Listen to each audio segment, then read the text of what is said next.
Horoscope 2026 pour mes béliers. Sauf que cette année, on va plus parler d'horoscope, on va parler de cycle du ciel. Pourquoi ? Eh bien d'abord parce que je me suis dit que la notion d'horoscope renvoyait à une sorte de passivité pour les gens, en fait, pour tout le monde, pour moi aussi, hein. Comme si en fait on avait un espèce de petit lot, vous voyez, dans l'avenir qui allait nous arriver, un peu comme si l'univers, vous voyez, donnait, on va dire, des cadeaux ou au contraire des réprimandes très méchantes, et que nous, en fait, on était otages d'une certaine manière de cette destinée. Évidemment, une telle chose n'existe pas. C'est-à-dire que d'une certaine manière, nous sommes une structure. Dan Rudyard dit un pattern, c'est-à-dire une structuration de notre identité. Nous sommes une personne, alors on a remarqué, on est tous des personnes, nous sommes une personne et des influx astraux, c'est-à-dire des énergies planétaires, nous arrivent dessus. C'est-à-dire que ces énergies planétaires, si vous voulez, si on pense à, par exemple, quelque chose de physiologique, ça peut être de la dilatation ou de la contraction. Vous voyez, par exemple, Jupiter, c'est de la dilatation, Saturne, c'est de la contraction. Et en fait, appliqué, on va dire, à l'existence, on arrive à comprendre que nous subissons donc ces influx, ces espèces de manières d'être, et que, de manière d'être des planètes, manière d'être énergétique, et que nous, ça se transforme en nous, en fait, en état intérieur, et dans le monde extérieur, en événement. Pourquoi cette structure de miroir? Pour que nous ayons la possibilité, en fait, de prendre conscience de ce qui nous arrive à l'intérieur. C'est pour cela que des événements arrivent.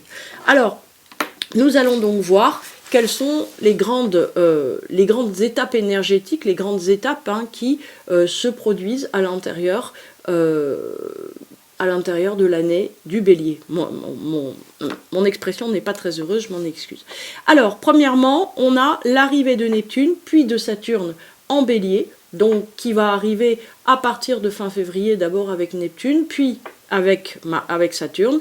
Donc, ce qu'il faut arriver à comprendre, en fait, c'est que Neptune, c'est une dimension supérieure, c'est un petit peu comme une dimension de rêve ou de théorie ou d'aspiration, et Saturne est un principe de concrétisation. Donc il y a beaucoup, si vous voulez, de peps, beaucoup, on va dire, d'envie de faire, d'envie de se mettre en avant qui arrive, envie d'une certaine manière que les choses bougent, que les choses avancent, une volonté très puissante d'aller de l'avant, de changer les cadres, de tout bousculer. Alors en positif, qu'est-ce que ça fait ? En positif, ça fait que vous menez à bien des projets, que vous vous laissez plus coincer dans des trucs, que vous avez envie que tout change, mais peut-être un petit peu trop tout et tout à la fois. Et dans le même temps, si vous voulez, on peut avoir de l'agacement que les choses ne suivent pas suffisamment vite, ne se mettent pas en place assez rapidement. Ce qui est certain, c'est qu'il y a de toute façon une espèce de reprise de votre indépendance qui a un caractère très affirmé de votre être, énormément de confiance en vous, et qui a un refus des compromis.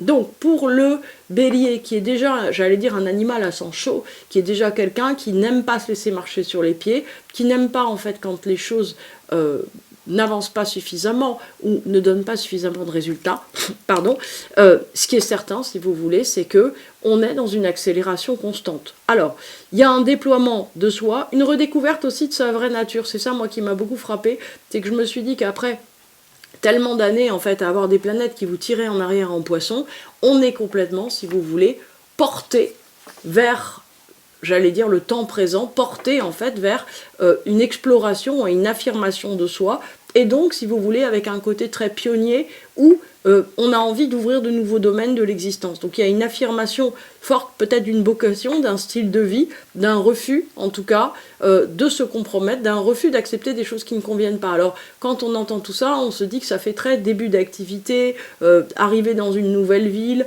début de vie, décisions qui vont pas avec l'ordre des choses. Et de son côté, Saturne, qui va arriver après, donne une vision stratégique des choses et aussi un refus de négocier. Donc ce qui est important, c'est que non seulement Saturne concrétise tout ça, donc ça c'est le premier point important, mais qu'en plus de ça, il est extrêmement rigide. Donc en fait, être rigide avec ses rêves, c'est plutôt une bonne chose. Ça veut dire qu'en fait, on ne les lâche pas. Donc c'est exactement ça qui est positif. Donc l'élan est véritablement là. La question de comment le concrétiser va en fait poser problème. Pourquoi ?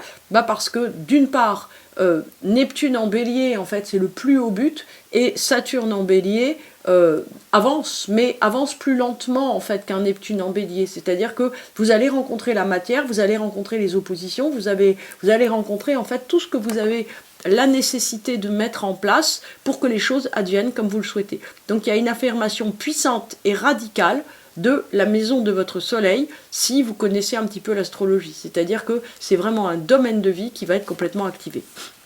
Deuxième temps de la valse, on a Uranus en Gémeaux qui arrive fin avril.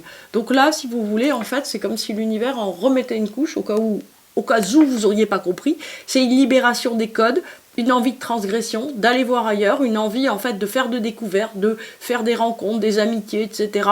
Envie d'être avec d'autres, mais sans contrainte. Et en fait, ça renvoie vraiment l'idée et ça va renforcer en fait les deux planètes en bélier du fait que vous n'avez pas envie du tout de vous inféoder à quelque chose. Vous voyez plus pourquoi vous devriez rendre des comptes, faire comme il se doit. Vous avez envie en fait de donner une amplitude, une variété et aussi d'arrêter de rendre des comptes en fait dans votre existence. Vous ne voulez plus en fait être, j'allais dire, sous la coupe de règles, de lois qui vous empêchent d'être vous-même. Alors après, vous n'avez pas forcément des problèmes d'autorité, hein. Vous êtes tout à fait ok pour suivre des gens intelligents, voilà, qui vous accompagnent dans votre déploiement. Mais par contre, obéir à des règles parce que c'est le principe, donc tous les béliers qui sont employés quelque part ou qui ont un rôle, si vous voulez, un petit peu subalterne dans quelque chose, vous n'allez plus du tout supporter. Donc, ce qu'il y a aussi, c'est que l'Uranus en taureau vous rendait quand même très actif et très, j'allais dire, inquiet des problèmes matériels et financiers. Avec Uranus en Gémeaux, c'est terminé. En fait, vous décollez complètement et vous ne vous souciez plus du tout du matériel. Alors, voilà. Donc, point d'après, et vous allez comprendre, en fait, Jupiter qui arrive en Lion en juillet, alors forcément, Jupiter qui arrive en Lion, trigone naturel avec le signe du Bélier, ça marque un accomplissement, une réussite, des succès, des projets qui aboutissent. En fait, c'est vraiment la hotte de la licorne là, qui se déverse sur vous, c'est-à-dire qu'il y a énormément de choses positives. Vous êtes très fiers de vous, vous savez où aller, vous vous sentez en capacité de conquérir des choses, d'aller plus loin, vous prenez de plus en plus de place d'affirmation dans votre vie, de plus en plus d'ampleur. Voilà, c'est très important.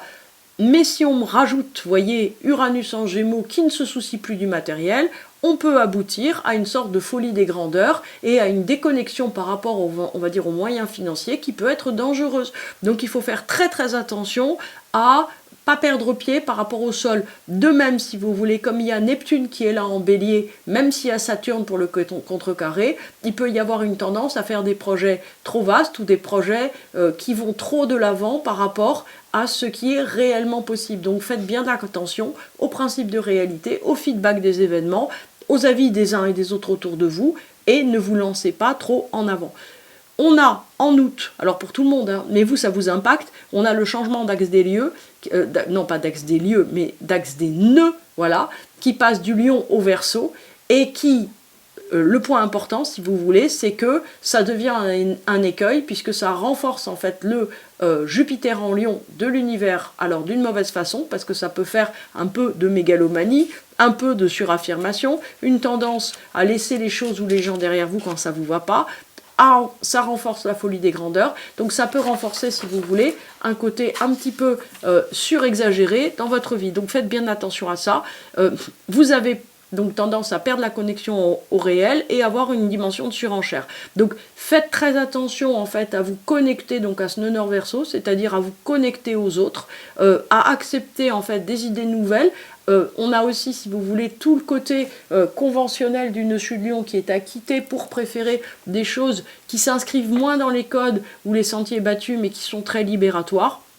Donc, globalement, si vous voulez, c'est une année où progressivement vous prenez véritablement confiance en vous. Et à certains points, je me suis dit, ok, ça marche tellement qu'il ne faut pas que ça bascule en fait dans la demi-mesure. Alors, moi, je trouve que c'est une très bonne nouvelle. Pourquoi? Parce que le pôle en poisson Neptune, très longtemps, et Saturne quand même un certain temps, a fait que vous avez été tellement à sous-régime, à vous effacer complètement et avoir du mal en fait à trouver votre place dans le monde, à avoir l'impression que tout vous harcelait, etc.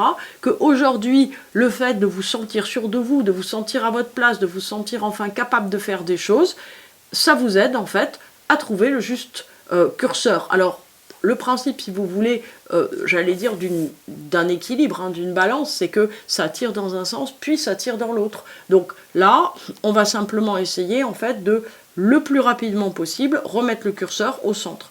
Voilà, c'est une affaire de balancier, donc c'est simplement à surveiller. Donc, ce qui est important, c'est que vous, en tant que bélier, et avec toutes ces planètes-là qui arrivent en lion et en bélier, vous n'arriverez pas à contenir votre énergie. Donc, tout ce que vous devez faire, c'est aiguiser les choses et insuffler la direction adaptée, c'est-à-dire agir envers de multiples domaines aussi afin de choisir vos combats et de ne pas les faire tous. C'est-à-dire que la chose qui est très importante aussi, c'est de ne pas vous éparpiller. Mais enfin, vu que le nœud nord de l'univers est en Verseau, et que malgré tout, si vous voulez, ce que vous percevez de l'Uranus en Gémeaux, c'est plutôt la fin de l'ancrage matériel et non pas la diversification, on peut dire que toute diversification et ouverture demeurera très bonne pour vous.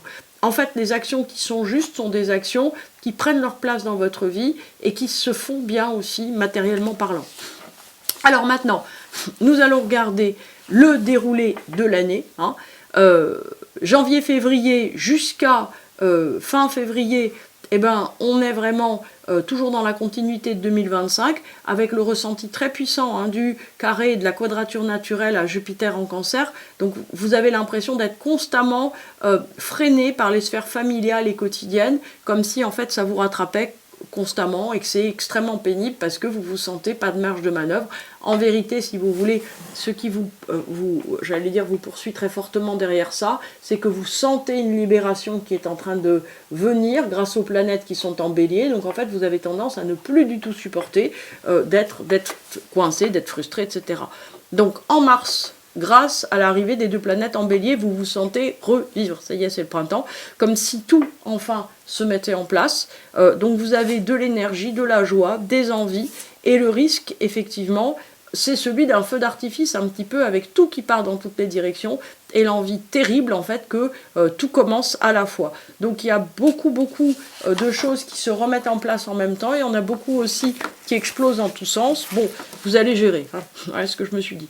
Donc avril et mai, ce sont des périodes qui sont vraiment fastes et juin sera dans la continuité. Alors à partir de mi-juillet, là, on a la sensation, si vous voulez, tout à coup, comme je vous ai dit, la hotte de la licorne ou du Père Noël, là, cette saison, voilà, qui amène son lot, on va dire, de choses positives, et vous vous sentez fort, légitimé, capable d'aller de l'avant. Donc c'est vraiment une période où il y a beaucoup de choses qui réussissent. Donc ça veut dire que tout ce que vous pouvez lancer maintenant, en fait, va aboutir véritablement, et vous allez avoir l'impression d'avoir réussi, à partir d'avril, mai, de juin, etc. Il y a vraiment, si vous voulez, un grand accomplissement. C'est possible aussi que si vous êtes en attente de faire une rencontre, il y ait une rencontre à ce moment-là. Je veux dire une rencontre sérieuse d'engagement, etc. Il y a des accomplissements dans tous les domaines. Donc ça veut dire que si vous commencez en fait une activité, hein, ça peut être bien hein, pour les résolutions du nouvel an, et ben en fait vous allez voir que vous allez très bien réussir. Si vous avez des projets, par exemple de vous remettre en forme physiquement, etc., bah, ça s'accomplit très bien à ce moment-là. Donc on est vraiment, si vous voulez, sur une phase très positive. En août, avec la rétrogradation de Neptune et Saturne, plus l'arrivée du nœud sud, Lion de l'univers, vous avez tendance en fait à penser un peu que la fête est finie, et il y a un espèce d'abattement qui revient, et que, alors, j'allais dire, vous vous désespérez à la mesure de la joie que vous avez eue. En vérité, ça demeure une très très bonne période. Hein. Donc oui, ok, il y a des petites difficultés avec des choses à mettre en place, etc. Mais globalement, on est dans une période qui demeure extrêmement positive et même si vous avez l'impression que rien ne va comme vous voulez, en vérité, c'est juste que les choses prennent un peu de temps, donc pas la peine hein, de faire des conflits. Donc vous allez voir qu'avec le nœud sud lion de l'univers, vous allez avoir envie fort hein, de faire des conflits, mais vraiment il faut éviter, ça sert à rien. Bon, à partir de septembre, il y a des choses qui se règlent, mais c'est aussi que vous vous imposez, j'allais dire, un rythme bien supérieur, donc il y a de plus en plus de choses à faire, et tout doit se faire à votre idée. Donc effectivement, j'allais dire, les choses plient. Donc, en octobre, vous repartez à aller de l'avant. Alors vous rencontrez quelques retards ou difficultés car vos projets en gros ont 30 d'amplitude et vous n'avez pas envie de vous limiter. Donc en fait, si vous voulez, j'ai envie de dire que toutes les difficultés viennent de ce Neptune en bélier où vous avez une envie très très importante de, voyez, toujours passer plus haut, d'aller plus fort, d'aller plus loin comme on dit, pour vous accomplir complètement. Novembre et décembre, donc vous faites des choses à votre manière à nouveau et vous rencontrez pas de grande résistance. Donc en fait, novembre et décembre, on revient dans l'état d'esprit, si vous voulez, de juillet, c'est-à-dire qu'il faut faire attention aux excès d'ego en cette fin d'année, un peu comme si les choses, elles pouvaient avoir, j'allais dire, une amplitude trop importante. Alors, professionnellement, c'est une année d'affirmation continuelle de vous-même où vous rencontrez vraiment beaucoup de succès, donc c'est cadeau.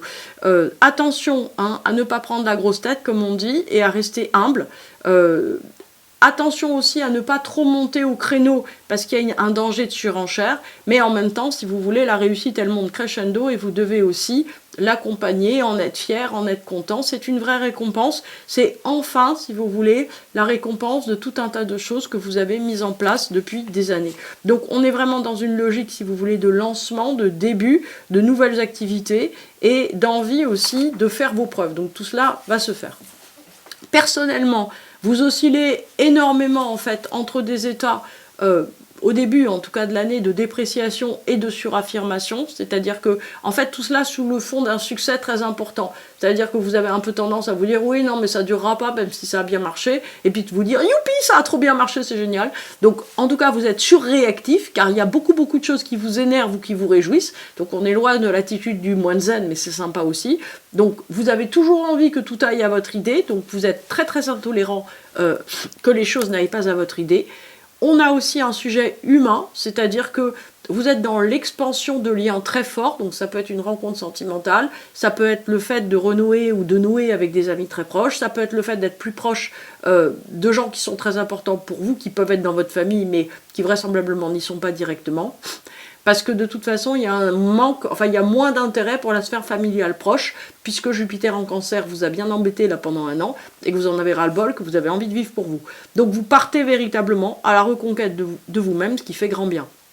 Alors, quel est mon conseil ? Tout va très vite, on a compris cette année, et cette année c'est une sorte de récompense, ou le signal en fait que vous attendiez depuis longtemps. Donc, moi, je trouve ça extraordinaire que vous repreniez confiance en vous. Essayez seulement, en fait, que ça prenne des directions ou une direction non conflictuelle dans votre vie. Donc, mais en même temps, rassurez-vous, en ce sens que dès qu'on est dans une période de début de cycle, c'est normal, en fait, que les énergies, elles partent dans tous les sens. Et donc, vous n'êtes pas dans une course pour réussir tout au plus vite. Vous avez le temps. C'est-à-dire que là, si vous voulez, on se retrouve minimum avec 10 ans où effectivement il y a énormément de choses qui vont se placer. Donc je sais hein, que c'est un petit peu une insulte pour les béliers, mais vraiment, vous avez le temps et moi je vous souhaite une très très bonne année 2026.